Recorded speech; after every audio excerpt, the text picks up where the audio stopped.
Face to face, hand to hand, film to film. I don't believe in witchcraft, but I do believe in aliens. Welcome to the Film to Film podcast. My name is James Shergan. I am here with my good friend Iñaki and Liniero to talk about a crazy Hong Kong movie called The Seventh Curse. How are you doing, Iñaki? Doing pretty well.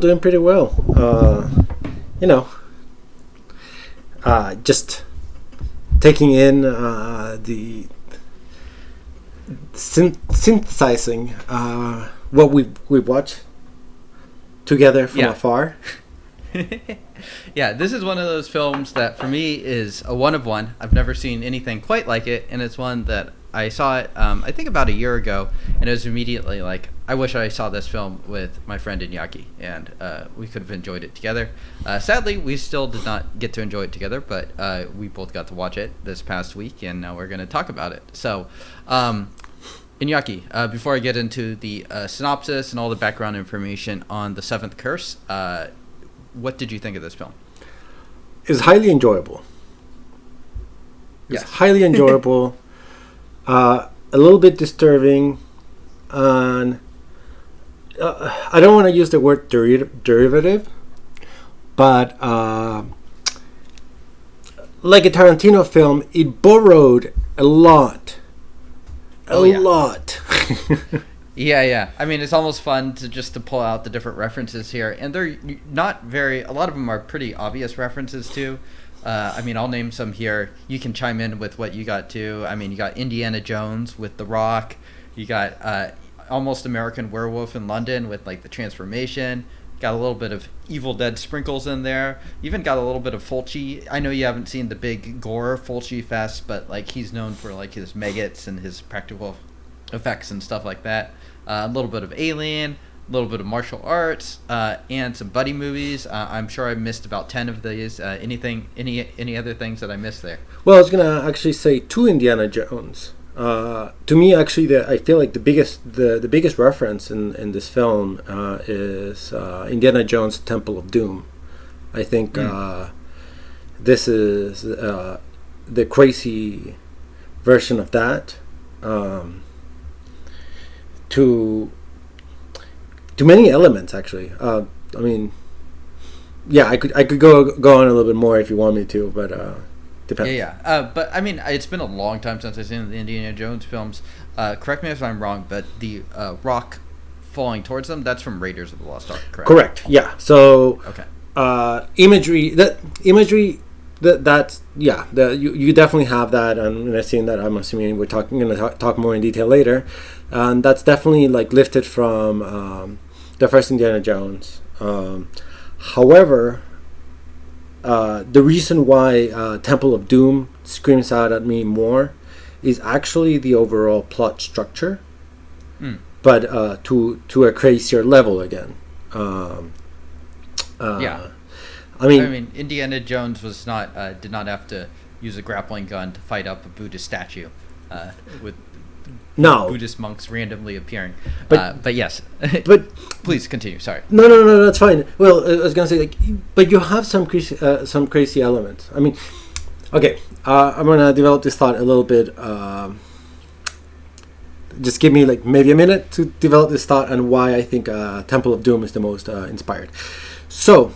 Temple of Doom, just to give a background on Temple of Doom, unlike the first Indiana Jones, I just blanked on the name.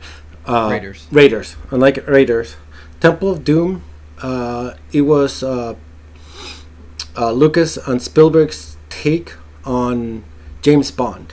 They really wanted to make a James Bond movie, but they couldn't because they have this Indiana Jones franchise.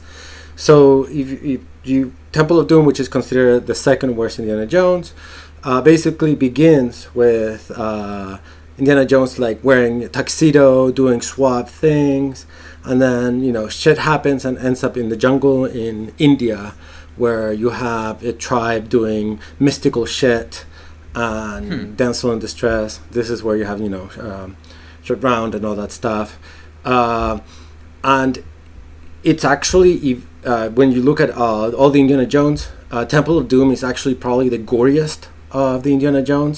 So you got the suave Indiana Jones, which you do not have in any of the other ones. You have more gore.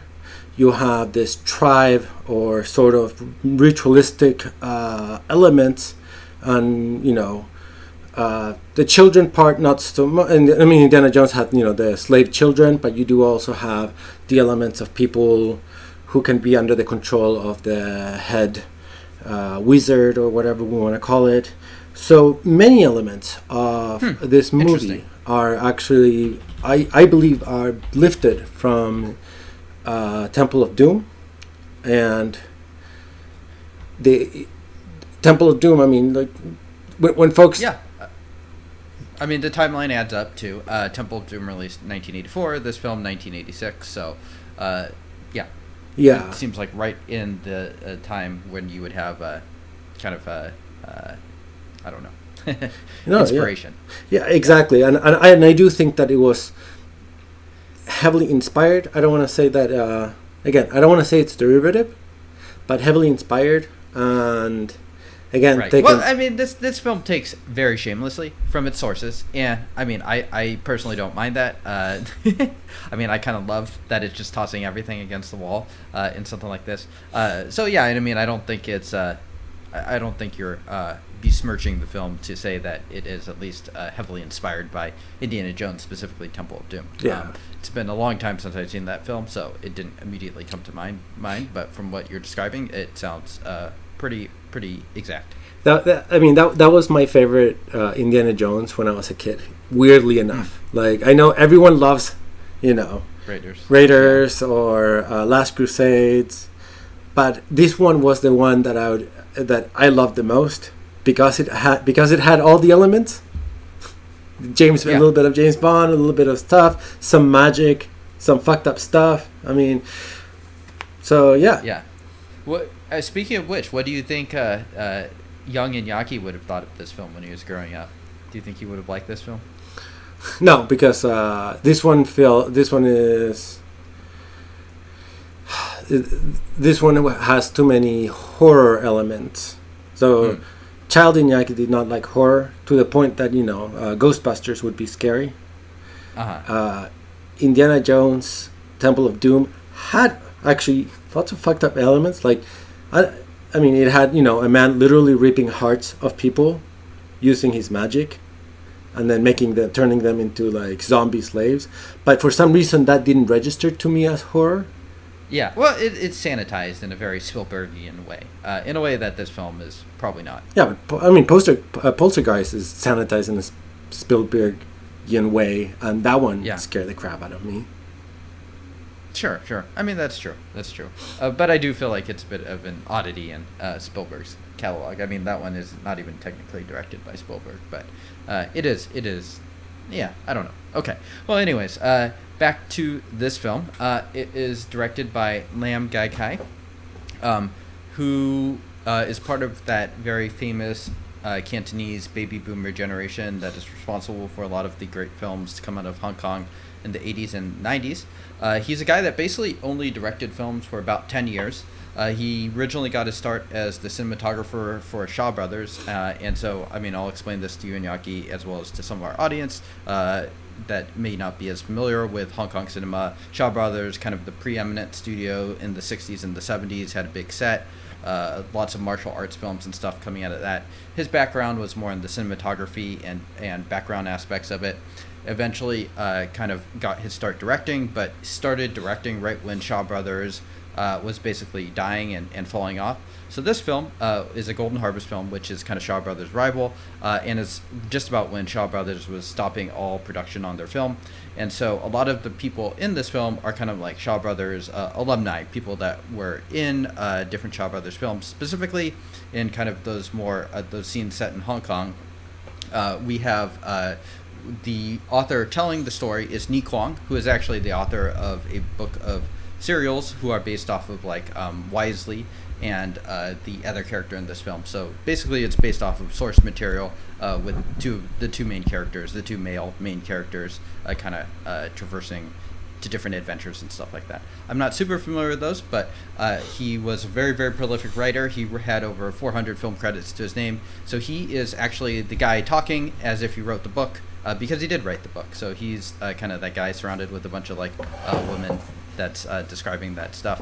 And there's a bunch of other Hong Kong directors that make cameos in those scenes as well. And then in that first fight scene where we have kind of the fight in the hospital, we have a lot of the Shaw Brothers people kind of in there too. But this film just kind of has everyone in it too. It's got Maggie Cheung and Chow Yun-fat, who are two huge international stars that came out of Hong Kong and came to Hollywood in the 90s. So it has a lot of people, for people that are familiar with Hong Kong cinema. Of course, Chow Yun-fat, famous for the John Woo films, as well as stuff like Karachi Tiger, Maggie Cheung for the Wong Kar-wai films. So yeah, it's a fun film to see because it doesn't star those people in like the lead roles, but they are kind of in the background to give people some interest. Did you recognize any of those faces, like Chow Yun-fat or Maggie Cheung specifically? No. No. Okay. Well, you're not as familiar with Hong Kong cinema as I am, so that is totally fine. Yeah, the lead of this film is actually Chin Soo-ho, who is not really usually the leading man. He's usually a supporting role in a lot of his films. Probably most well known for being the lead in Mr. Vampire, which I do believe that we did watch together at one point. The hopping vampires going around. So, yeah, he's here. So what did you think of... I don't know. What did you think of Chin Soo-ho and the cast? I mean, I thought it was pretty good. I think that the film was sort of directed in a lighthearted way.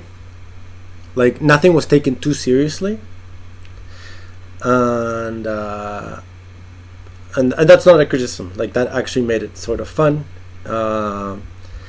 I mean, his character is the most serious, but I mean, even he is very goofy, and the actor does a really good job at sort of portraying that goofiness of it, you know.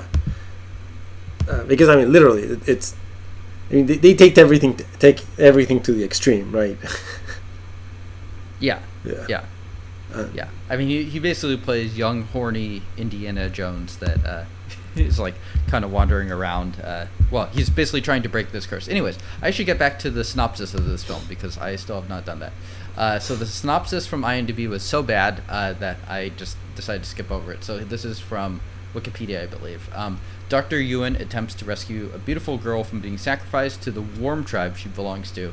Yuan is damned with 7 blood curses which burst through his leg periodically. He will die when the 7th bursts. But Betsy, the girl he saved, stops the curse with an antidote. Not the best synopsis, but no. I don't know. It's like halfway there. I mean, how would you, like... I mean, this film, the plot is unimportant. This is not a film for the Nathaniels of the world. So, for me, I guess the plot doesn't really matter. For me, this film is mostly just fun as just a bunch of sequences pushed together with basically the adventure of trying to get rid of this curse. But they have to do a bunch of tasks along the way. Yeah, I think you're sort of hitting to the, like at the nail of this. I mean, no, I'm just thinking more like when writing a summary, you know, you could make it, just simplify it as saying basically, what was the name of the main character? Dr. Yuan. Yeah. So Dr. Yuan learns that he's affected by this 7-day curse, and he has to fly to Thailand to cure himself of it. Period. Done. You know, yeah, that's more or less it. Yeah. Yeah. I mean, if you go into the details, this movie has so many twists and turns that like. It could get very convoluted or very simple depending on how you want to describe it. I mean, once you start getting into the nitty-gritty of the worm tribe and the demon child and stuff like that, you know you've gone a step too far as far as these synopses go. Yeah, that's why I'm for simple, just truthful synopsis. And I mean that's the crux of it. Especially for this film especially. So yeah, I mean Hong Kong cinema is probably most well known for its cop and its martial arts films, and while there are martial arts in this film, it's, I would say, most dominantly at least more of a horror effort. And while Hong Kong did make horror films, it's not really, those aren't really as well known. So I did want to kind of bring attention to these sorts of films on the podcast too, just because they are a little bit underrepresented. And I mean, for me at least, this film is not very scary. I probably would have found it scary as a kid, but not very scary.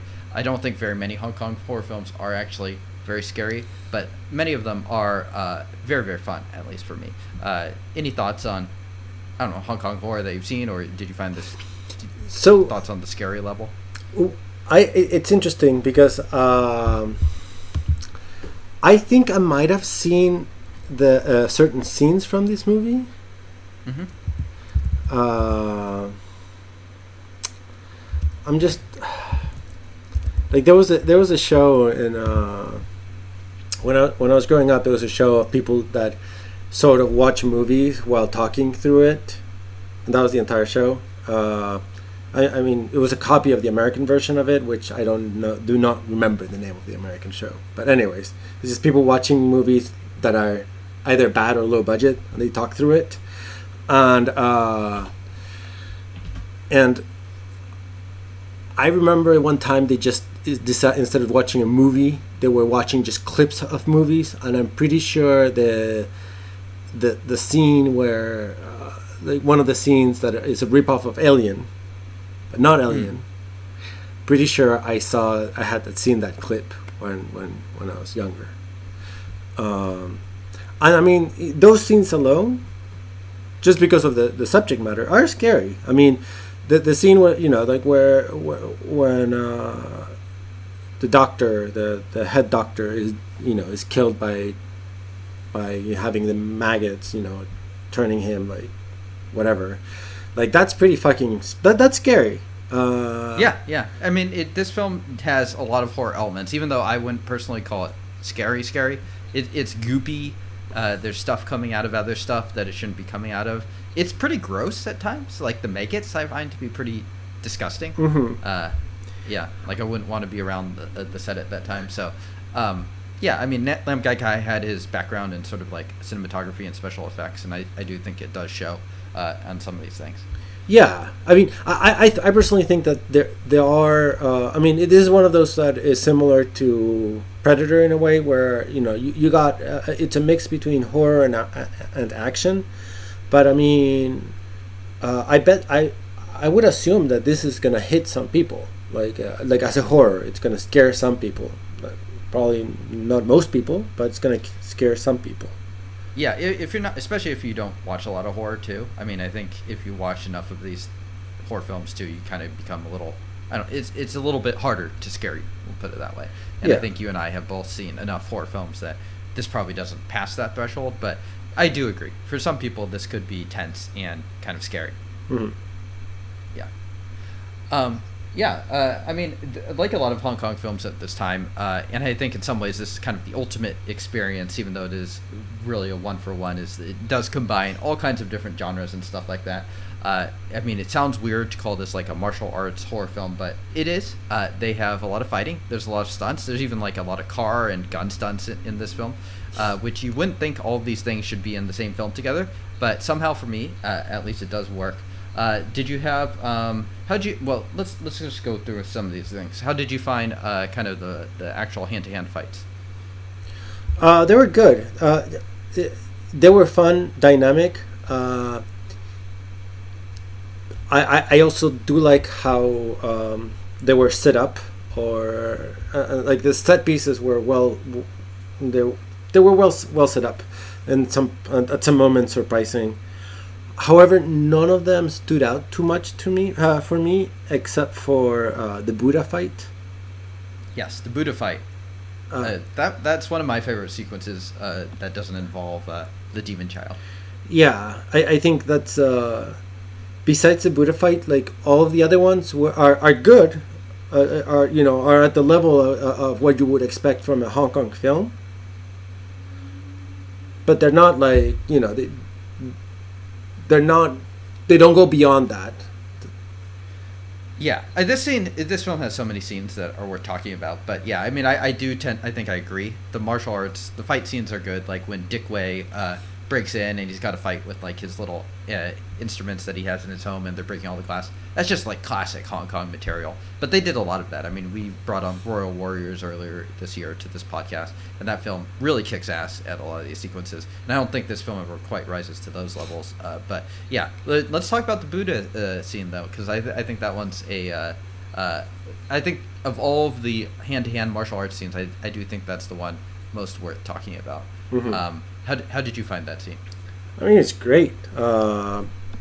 Choreography is super interesting. It's very unique having this monks sort of like just holding onto ropes and going around and just kicking our protagonists while our protagonists are trying to climb a very flimsy but giant statue. So it's fun because of the rope situation. I mean, you don't even know how many monks there are. They just keep on coming and just swinging by. They sort of come from above, below, one side, the other. And I do love the sound editing of the scene too, where you just keep on hearing the tension of the ropes as they're just being swung by.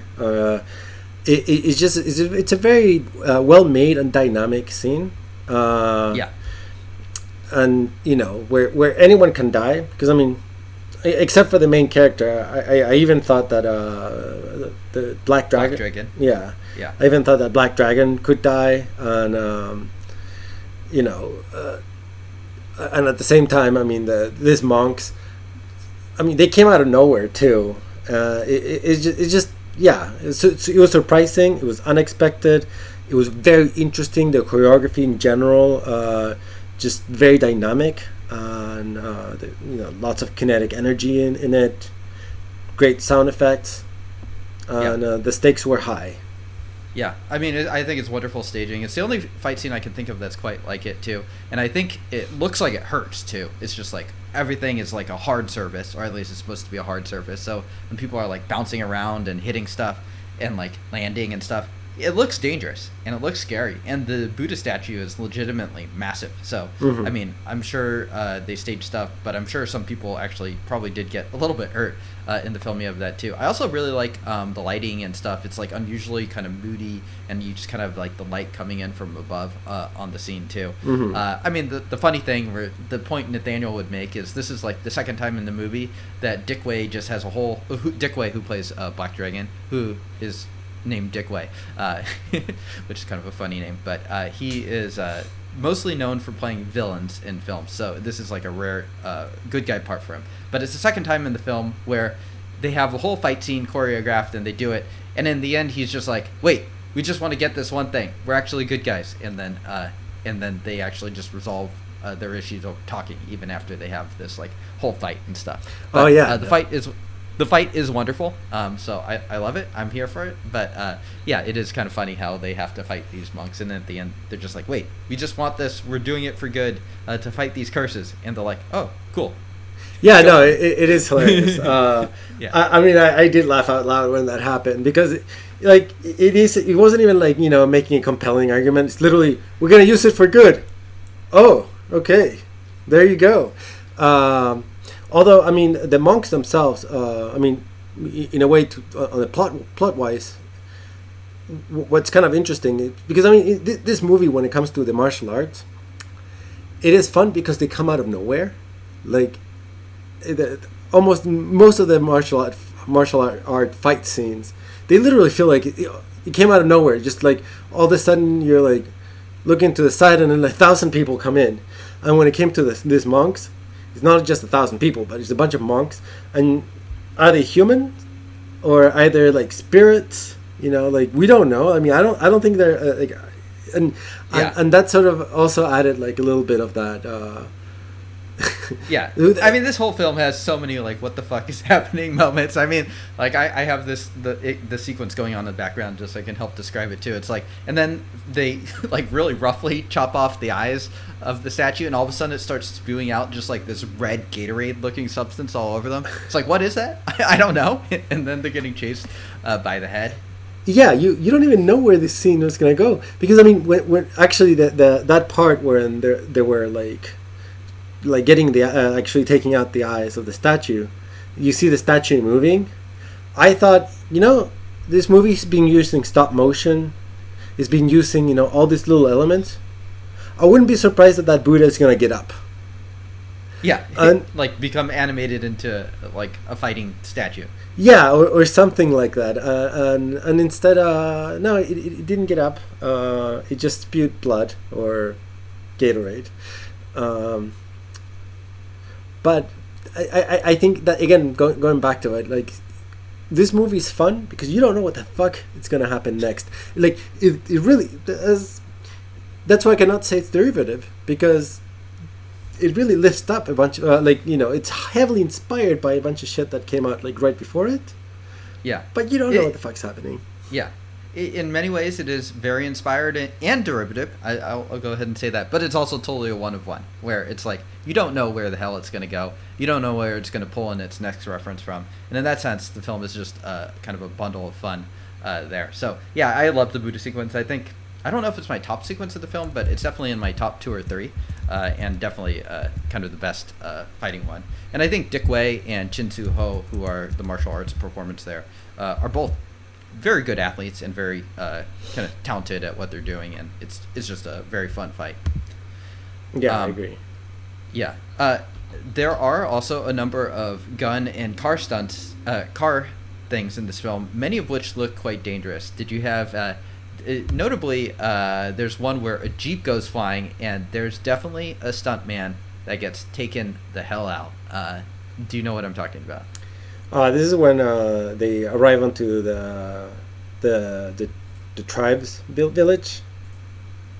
When they go, basically, like, they're just flooring the Jeep into the village, and then Yeah, it like comes off a hill, and like all the people just go dispersing, and there's definitely like a guy that just like gets hit square on and literally just goes flying.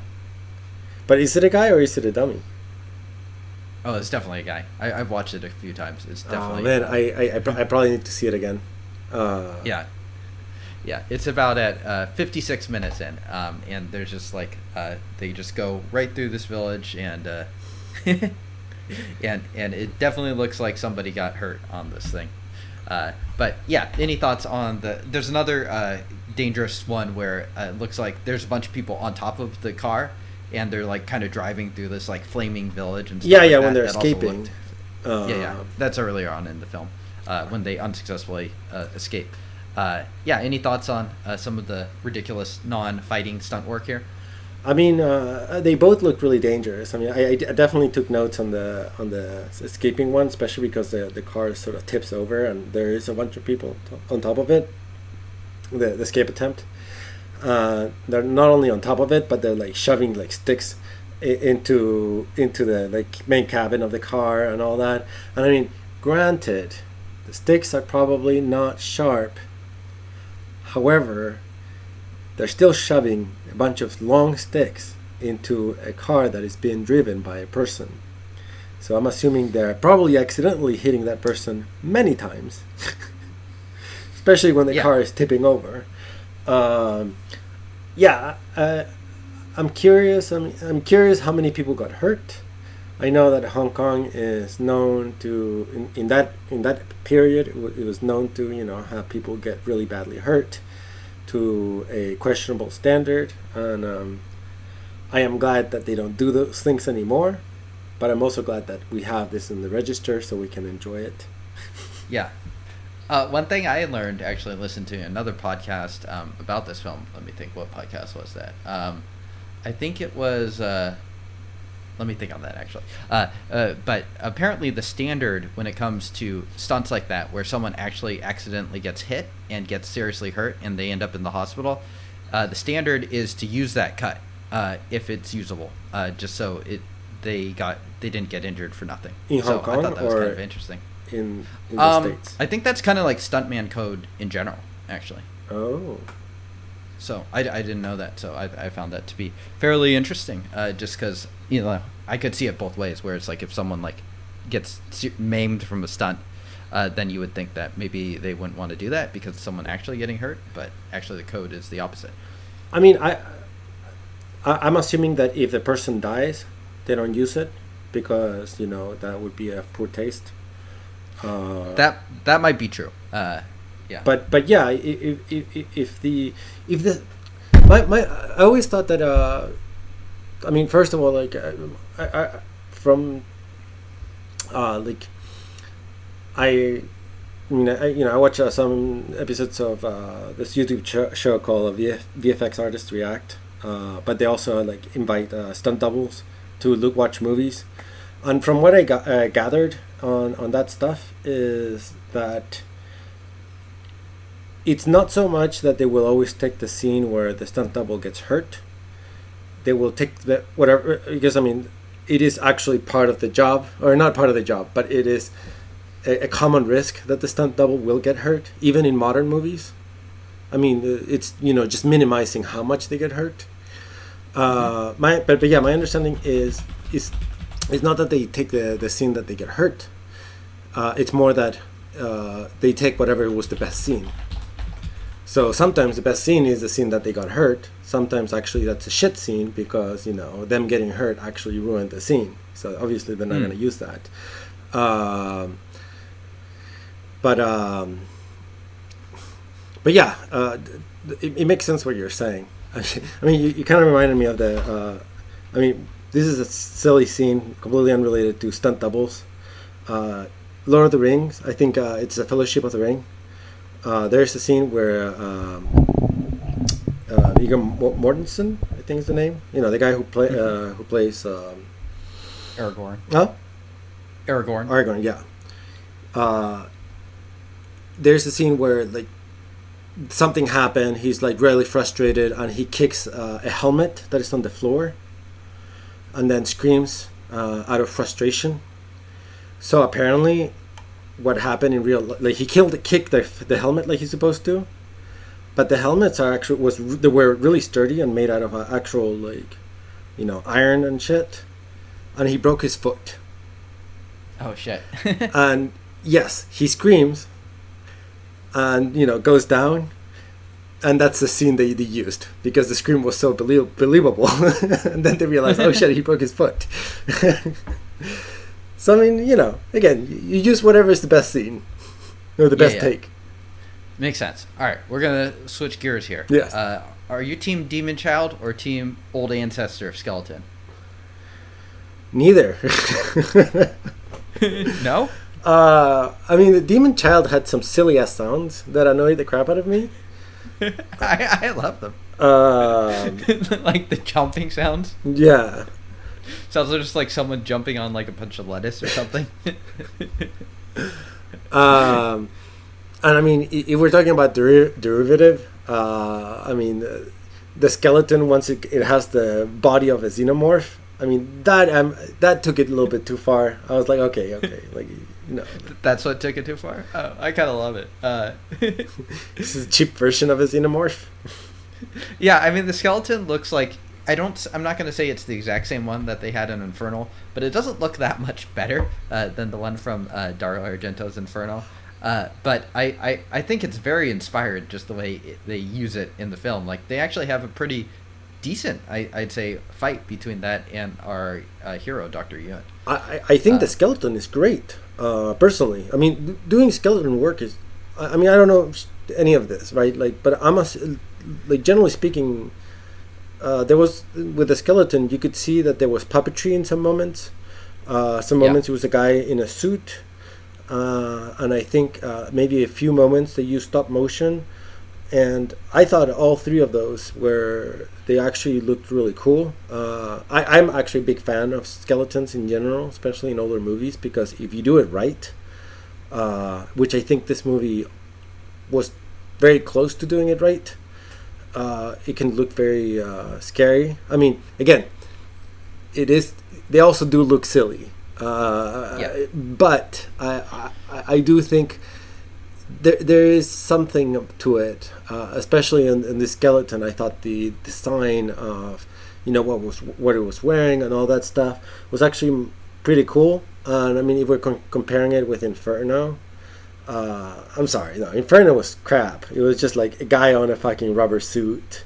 Yeah, well, they don't use the skeleton in Inferno like they do the skeleton in this film. Right, but actually in Inferno, the skeleton could have been much better because, as you just said it, they don't use it the same way. So they could have actually used a solid puppet with sleight of hands and things like that, and they didn't. Here instead, they really did a whole bunch of stuff. So to me, going from that skeleton to the your cheap version of a xenomorph, I actually prefer the skeleton. I mean, granted, you couldn't have interesting. Okay. You couldn't have the choreography that you had with the man in the suit, in the xenomorph suit, but I mean, that xenomorph suit was still really stiff. So it's not like you were having great choreography either. Yeah, I actually like the transformation into a xenomorph quite a bit. But the skeleton, I like the way that it moves, and especially when it does like its really strange motion, and it just starts chomping down on the back of the guy's neck. I thought that was like, I was like, what the fuck? I thought that was really great.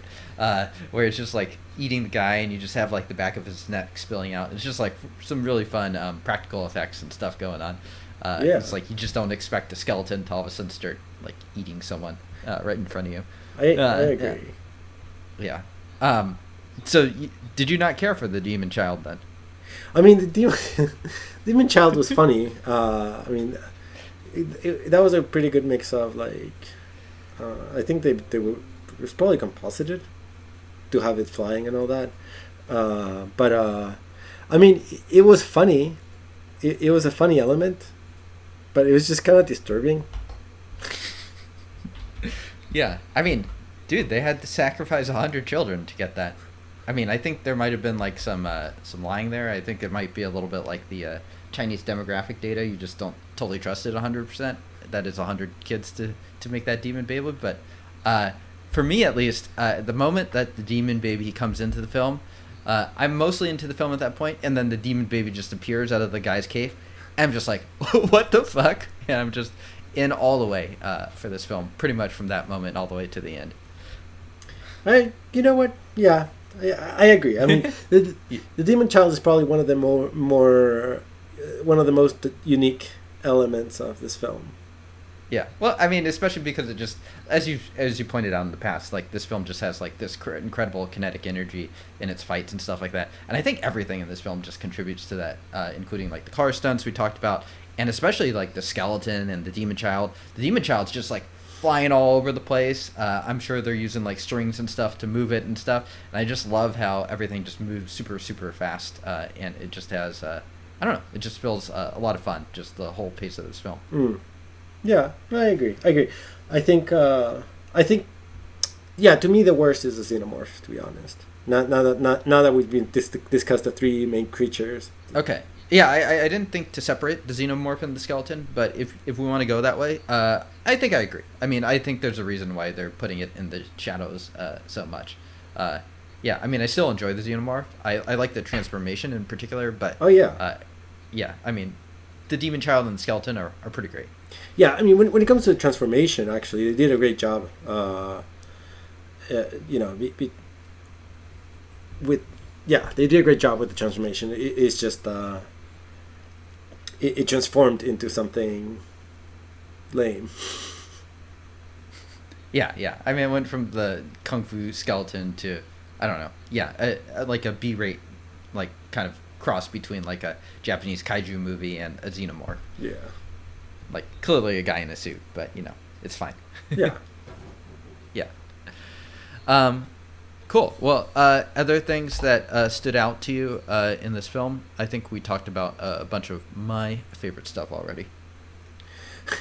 I mean, so one thing that stood out to me is perhaps like one of the fight scenes that came out of nowhere. It stood out to me just because it literally came out of nowhere, which was when the main guy meets up with Black Dragon in Thailand, and then all of a sudden, like, they just like meet up. It's just very quiet, and out of nowhere, just all these fucking like martial artists just break in from every single wall, and I thought it was just pretty hilarious. Yeah. It's like one moment he says, yeah, they teamed up with the Bangkok Mafia or Bangkok Underworld. And then about 5 seconds later, the entire Bangkok Underworld breaks into the same building. Yeah, but I also love how the reporter, she just comes in with her machine gun and just like kills everyone in one go. Yeah, and then it just cuts. Yeah. Yeah. I mean, this film has a lot of fun with a lot of its guns, too. Yeah. Especially for a non-American film. What do you mean by that? Oh, just the sense that, I don't know, guns, it's in like Royal Warriors, for instance, they like do a bunch of, they have to do a whole fight sequence in order for the guy to get a very basic gun. And so guns are just, in general, much more accessible here. Oh, yeah, so, yeah. Yeah. But anyways, it's a lot of fun. What do you think of the reporter character? I feel like it was probably one of the more uneven characters. Because at some moments, like she was really great, and in other moments she was really irritating. I mean, I feel like she was there to be the comedic relief in a way. Yeah. And whenever that was what was happening, it was not funny. And it was the least enjoyable part in those moments. Yeah. But in the moments where she's actually being clever, she's actually doing things and all that stuff, that's when you're like, oh, okay, I like her. So, yeah. Yeah. I mean, a lot of that's definitely by design, too. I mean, it kind of has that very broad Hong Kong humor, which is oftentimes not that funny. So I think you and I have gotten at least a little bit used to it, at least. I mean, for me at least, it's something that I often will just sort of shrug off, and it doesn't necessarily rub me the wrong way in the films. But you are right. It's like, as far as being the comedic relief, it's like I don't think I laughed out loud all that much at the things that were intended to be funny for her. Yeah. I mean,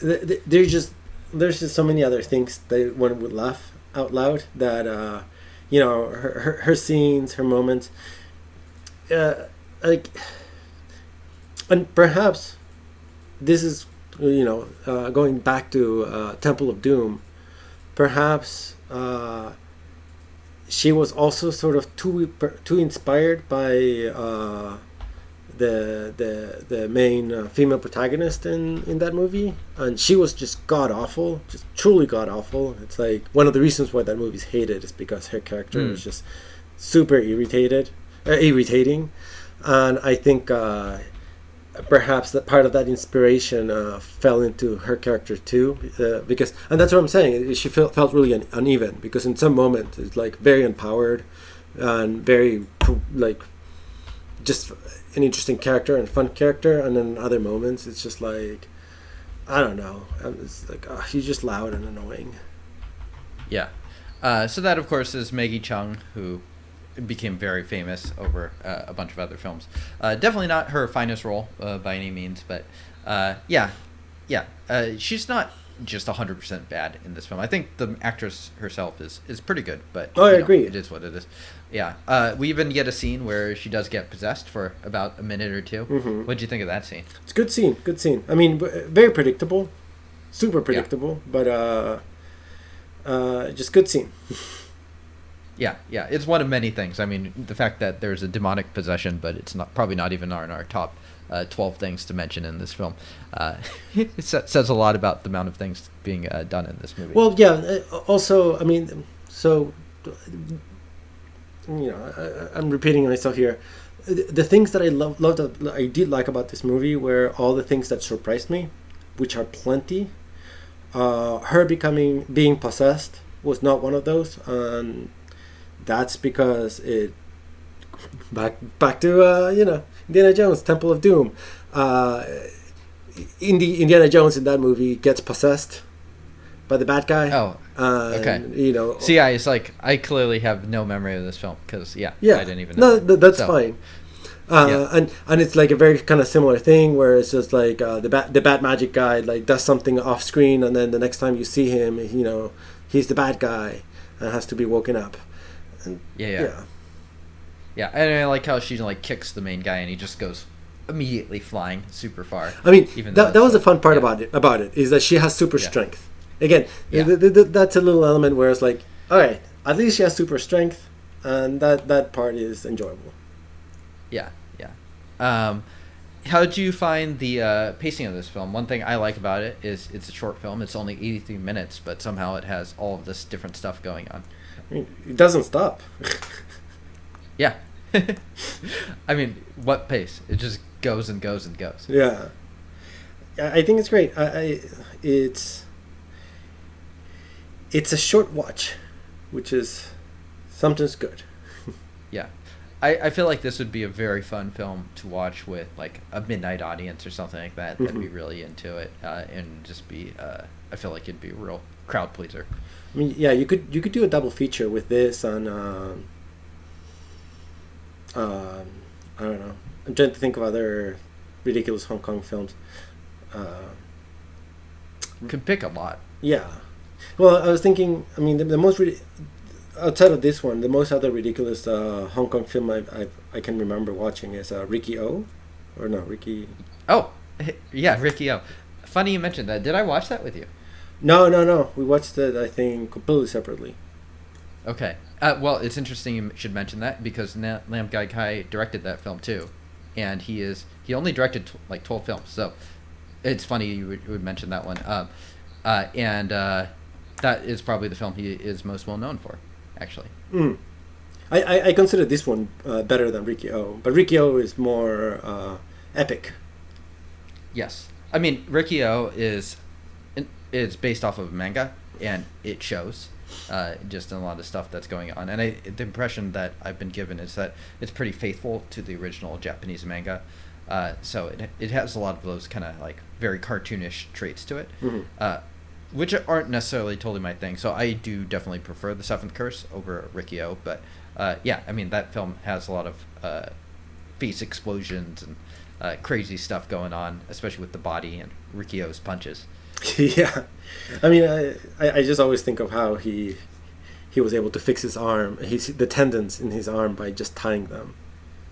Yeah. I mean, there's a guy that tries to strangle him with his intestines too in there. Yeah. And, like stabs himself, and there's just like so many different absurd stuff going on in that film. So yeah, I think a double feature of that and that in a like midnight screening. With like beer or some drinks, definitely would just get the tear the house down. Yeah. Okay. Well, do you have some other scene highlights? We kind of went over the flashback with the demon child and the skeleton and the professor with the maggots, the Buddhist statue. I guess we didn't totally get into the finale. There's also some like the just more general action scenes. Any of those you want to get into? Well, I mean, when talking about the finale, I do find it pretty funny. I mean, beyond the fight between the demon child and the xenomorph, which is enjoyable and silly. I do enjoy how they just ramped up the silliness of it by then having the cousin show up with a fucking bazooka and just out of sort of nowhere. yeah. I mean, I like how he's like in the village fighting all these people in his like dress suit, and then all of a sudden he shows up last to the fight with the big bad xenomorph, the old ancestor, and his suit is still pristine. Oh yeah, it's still like super clean and stuff like that. He just shows up with his bazooka. He's like, all right, time to take care of business. And he still has like his pipe. Yeah. So I mean, that's Wisely, who is the other kind of main character in like the series of stories that Ni Kuang wrote. So another main character. It's too bad they didn't make sequels to that. And that's played by Wisely is played by Chow Yun Fat, who became internationally famous for a lot of the John Woo films, of course, and then I mean later on Crouching Tiger. Yeah, he actually was probably the only one I recognized from other movies. Yeah, I mean he looks he kind of has that very familiar look. So I think if you looked at this film, you would think the stars would be him and Maggie Chung, just because those are the biggest names rather than Chin Suho. But he's really just in it for 10 or 15 minutes.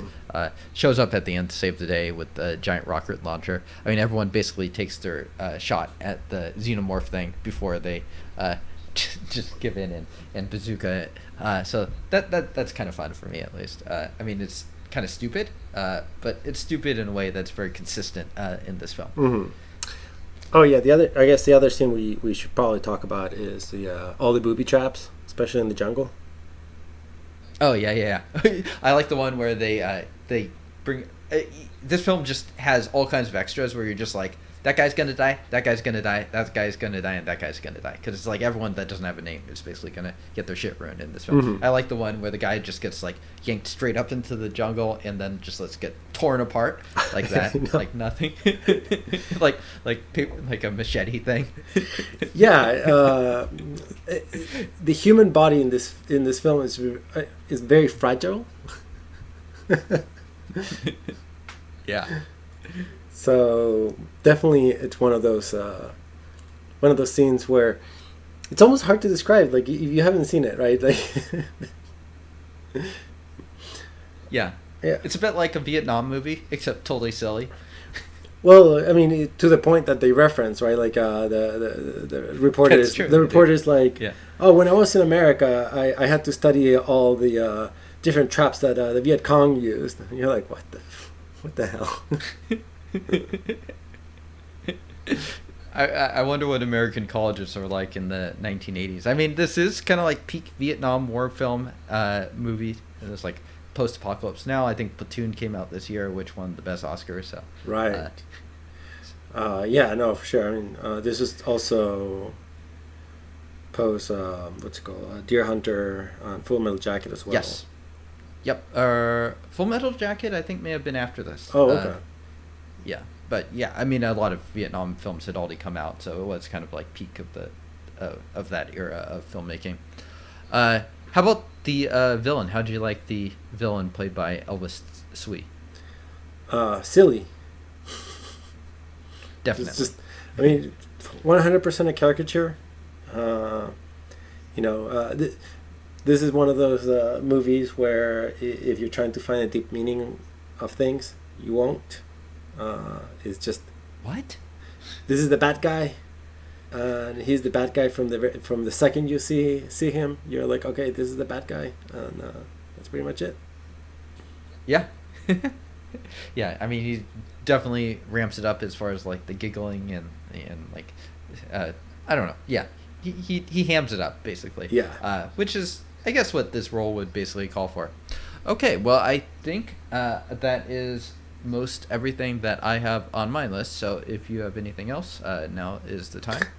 No, I guess the only thing I thought was kind of interesting is I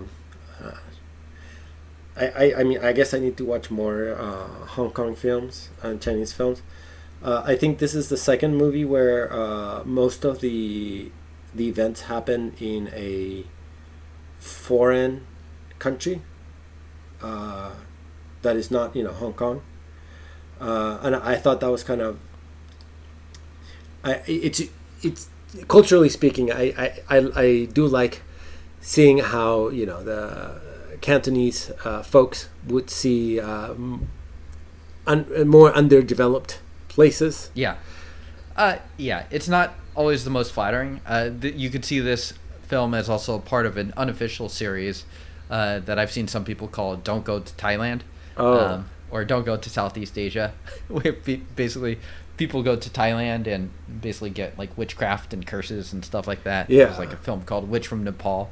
So it was very trendy for, I don't know, 6 or 7 years in there, and this is kind of right in the middle of it. Yeah, it felt like it. I mean, and my understanding of different Asian groups and countries is that they tend to be not discriminatory, but yeah, discriminatory. They tend to be pretty racist among each other. And you could tell that this is like, okay, yeah, you're classic. I'm in the third world country. I'm in the browner country of my region.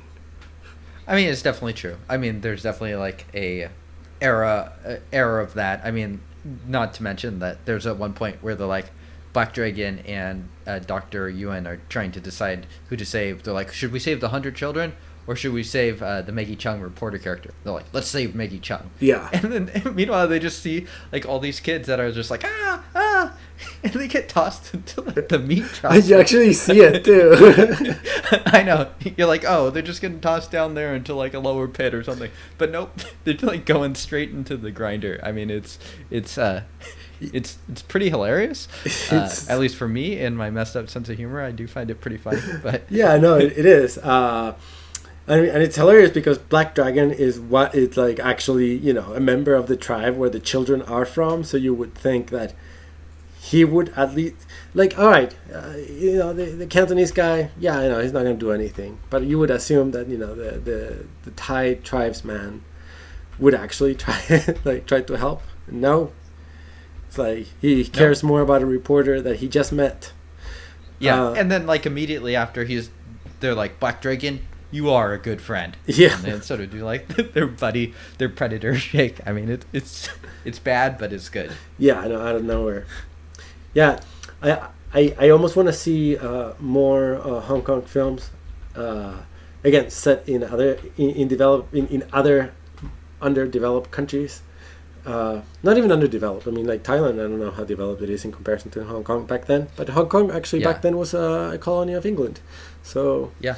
I mean, it's also worth noting they're going to northern Thailand, which is definitely fairly different from the place people are more familiar with, like Bangkok in the south, where are more of the beaches. So this is getting very close to China, and like it's inland and very jungly and very rural. Yeah, that makes sense. I just was remembering Ebola syndrome. Oh God! And like and I was just like, huh.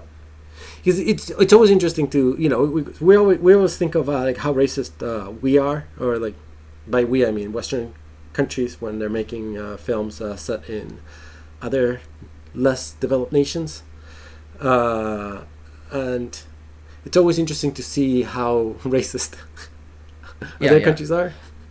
I mean, I think it manifests itself in ways that people. It makes sense, but it's not a way that people are intuitively going to think about it too. Yeah. But yeah, I mean, and you're totally not wrong. I wasn't sure how to bring up that point of conversation, but the thought had definitely crossed my mind several times while watching it. Mm-hmm. Yeah. Okay. Anything else from you, Iñaki? No. I think that's everything from me. Okay. All right. So, souvenir. What are you taking? Probably one of those eyes. Oh, good pick. Yeah. I'll take the Demon Child. Just out of my winter coat. Weather getting a little bit colder. Take it out. Got an enemy. Yeah, when you're going through the more dangerous streets of Seattle, just be like, someone just trying to mug you, just let it out. Yeah. I like how after they somehow trapped it, it's just totally on their side too. The Demon Child for me is like the thing that immediate when it appears, I'm just like, fuck yeah, this is the movie for me. Favorite curse? Do you have a favorite curse that we have here? I mean, okay, so which are the curses we have? We have the 7 curses, the 7 curse. The possession on Maggie Chung. We have the Demon Child curse. Is that a curse? Or is it just more of a monster that you create by killing 100 kids? Well, let's call it a curse. I mean, I don't know. They were calling it a curse in the film, so yeah. Was there anything else? Well, I mean, I'm not sure. The potty that turns you into like worms. That's that thing. Yeah. That's pretty messed up. Which, by the way, is definitely worse than the 7th curse. Yeah, it is. It 100% is. It's like objectively, it's much worse. I mean, I know that the villain like cackled to himself and was like, "I'm gonna give you something much worse," but no, I'm pretty sure getting goop spilled on you and like having maggots explode inside you is worse. Yeah, By the way, that scene alone could give you nightmares, and that scene alone could makes it into a horror. Yeah. I mean, I think the maggots is probably the curse that just like definitely I thought was most striking. Yeah. Okay, fair enough. Yeah, I'll go with that too. Okay, and who won and rating? Oof, this is a difficult one. I mean, I think probably the director in this one. Yeah, I think I gotta agree too. It's hard to distribute like the special effects, whoever was in charge of that, but I have a feeling the director had a big part in that because that's kind of what his background was. So I think Lamb Guy Kai, good job by you. Mm-hmm. Yeah. And rating? 7.5. Okay. Yeah, for me, I almost want to say 8.5, but really it's an 8 in terms of like quality. Is this a great film? No, but is it one of the most fun films that you'll probably see in a long time? For me, definitely, yeah. Yeah, no, for sure. Yeah. It doesn't hurt that I watched it like a week after watching The Army of Darkness, so Oh, okay. I already have my silliness in me. Yeah, your silly horror films. Yeah, I mean, for me, it's just fun. I mean, it just shows kind of the range of horror, and it's my ideal way of kind of a good time. I mean, this film was released very close to when I was born too, same month and same year. So probably one of my favorite films that's out in my birth year. So nice.